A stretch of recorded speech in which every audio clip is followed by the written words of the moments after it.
தவக்காலத்தை முன்னிட்டு நமது பக்தி முயற்சியின் ஒரு பாகமாக தினம் ஒரு திருப்பாடல். திருப்பாடல்கள் 32.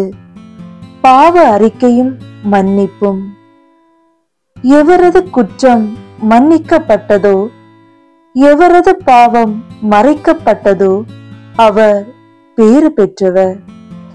ஆண்டவர் எந்த மனிதரின் தீச்செயலை எண்ணவில்லையோ, எவரது மனத்தில் வஞ்சமில்லையோ அவர் பேறு பெற்றவர். என் பாவத்தை அறிக்கையிடாதவரே, நான் முழுதும் நான் கதறி அழுததால் என் எலும்புகள் கலன்று போயின. ஏனெனில் இரவும் பகலும் உம் கை எனக்கு எதிராக ஓங்கி நின்றது. கோடையின் வறட்சி போல என் வலிமை வறண்டு போயிற்று.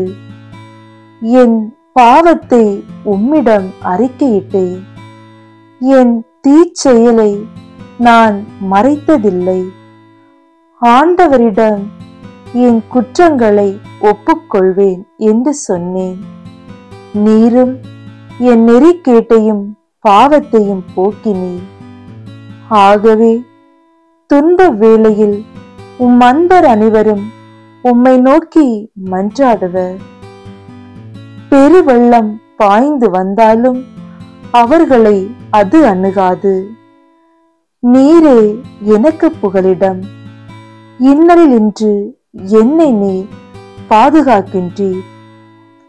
உம் மீட்பினால் எழும் ஆரவாரம் என்னை சூழ்ந்தொழிக்க செய்கின்றீர். நான் உனக்கு அறிவு புகட்டுவேன். நீ நடக்க வேண்டிய வழியை உனக்கு காட்டுவேன். உன்னை கண்ணோக்கி உனக்கு அறிவுரை கூறுவேன். கடிவாளம் பூட்டி வாரினால் இழுத்தாலன்றி உன்னை பின்தொடர்ந்து வராத குதிரை போன்றோ கோவேறு கழுதை போன்றோ அறிவிலியாய் இராதே. பொல்லார்க்கு வரும் துன்பங்கள் பல. ஆண்டவரில் நம்பிக்கை கொள்வோரை அவரது பேரன்பு சூழ்ந்து நிற்கும். நீதிமான்களே, ஆண்டவரை முன்னிட்டு அகமகிழுங்கள். நேரிய உள்ளத்தாரே, நீங்கள் அனைவரும் மகிழ்ந்து பாடுங்கள்.